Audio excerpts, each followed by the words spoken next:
Hello and welcome back to my channel. In today's video, I'm talking about painting your own watercolor Christmas cards. And there are different ways to do this. You could paint one card at a time, which to me seems a little bit labor intensive.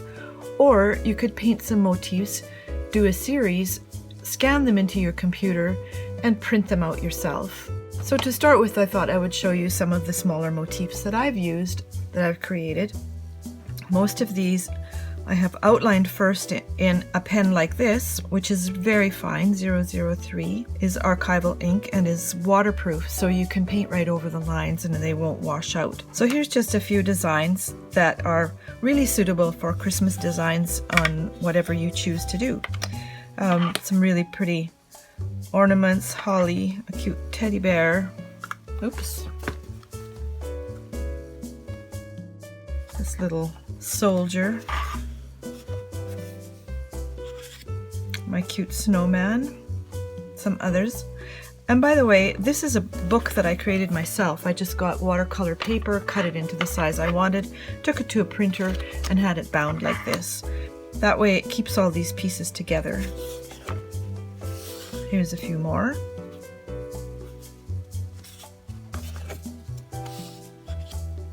And the last ones.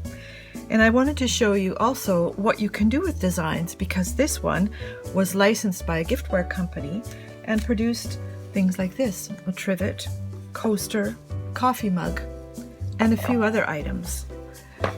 So it is possible to do that with your artwork if that's the way you want to go. However, today I'm going to just do some small motifs like these that you can paint along with or use as inspiration for your own holiday cards. You might be wondering why I'm talking about Christmas when it's the middle of August and hot out, but I thought I would help you get a head start, and if you are interested in doing this kind of project, it's a good summer project because all the pieces are small, it's easy to do. So let's have fun with it. Please subscribe to my channel and click the little bell so you can be notified when I've got a new video. The first design we're going to make is just a simple Christmas tree, and you can start by simply sketching a cone shape.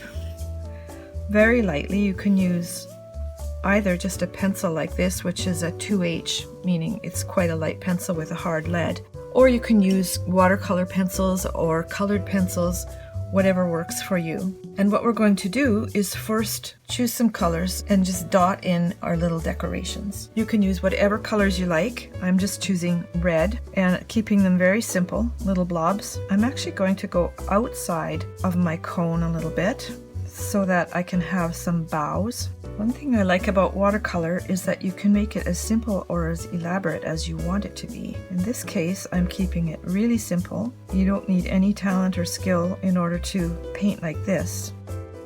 Now, because I recently purchased this Finetec Pearlescent Colors palette, which has all these beautiful shimmery colors, I'm going to use some of this gold in my decoration. So we'll have a red and gold tree. That'll give it some sparkle. So I'm just interspersing the gold ornaments in with the red ones. And they don't have to be perfectly round, they don't have to be anything you don't want. You can make them simply icicle shaped if you like. And while I'm painting with the gold, I'm also going to add a star, which is simply this shape. That's all there is to it. Once these dots are dry, you can take an eraser and get rid of this line if it's a pencil line like mine. You don't really have to because the dark green is going to cover it up anyway.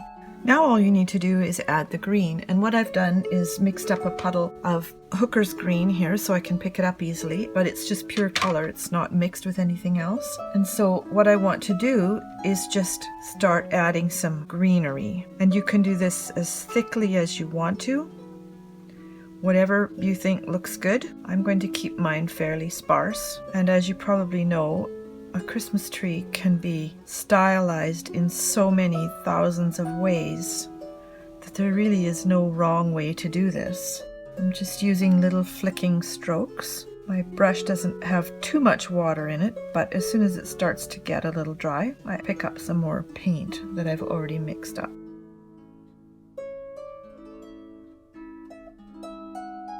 And as I mentioned, you could do this in any color. If you want a pink tree with blue baubles and silver, that works just as well as what I'm doing.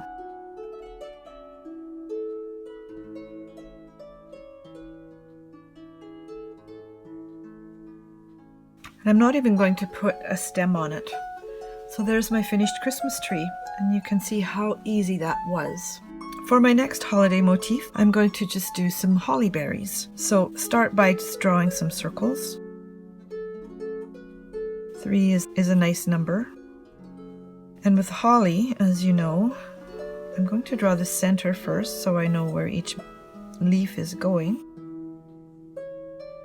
And then you just bring it out like this. These are so simple to do. You don't have to draw them ahead of time if you feel confident in your ability to just draw with your watercolor brush. There, you can see that very simple motif or drawing. I like the word motif, so I'm going to use it. And for this, I'm also going to use this dark red with a little bit of permanent red violet, just to give it more of a cherry color.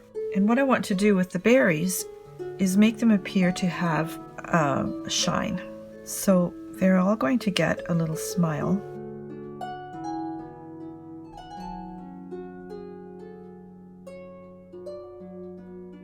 Like that. All you do is leave a white space. You can even paint it in beforehand like this, and then paint around it. I'm not even going to let my berries touch the paint, that is. I want them to look individual, and I like a little white space because I think it makes it kind of sparkle. So if you get a mistake like this, where I've gone beyond my round line, I'm just going to make this into a fatter berry to incorporate that. Now my berries are dry, so I'm going in with some Hooker's green again because holly leaves are quite dark, and because I've drawn them, I can see where I want my center to be, and we're going to leave that white. So I'm painting along one side of it, and I'm going to just paint into it a little bit with this darker green, and then I'm picking up a mix of a slightly lighter green. I'm just going to let them kind of run together. It doesn't matter if you miss it a little bit there, as long as you kind of keep that edge open along the vein.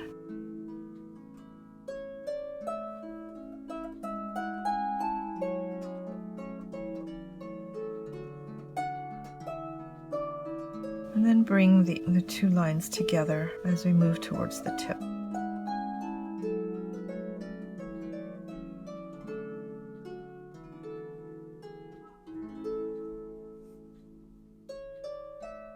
I can keep my paint a little bit wetter. That way when I add another color, they wash together a little bit more. So I started with Hooker's green, and now I'm switching to sap green, just to give the leaves a little dimension. I've got a little white spot there, and I'm going to leave it because, as I mentioned earlier, a little bit of white here and there is a look I really like. Now, you don't have to do it that way, obviously. You can do it however you like. It's the beauty of being your own artist.